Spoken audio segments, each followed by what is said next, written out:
Latsaka ny orana saniavako izany, dia izaho animbolo hanembonanao.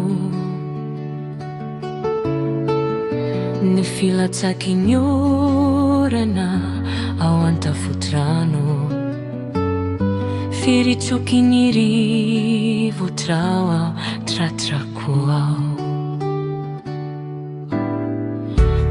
Latsaka ny orana saniavako izany, dia izaho animbolo hanembonanao. Toa mitondra tsy ahy nandray rakatrany, havandrao avy hanimbany felana.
Latsaka ny orana saniavako izany, dia izaho animbolo hanembonanao.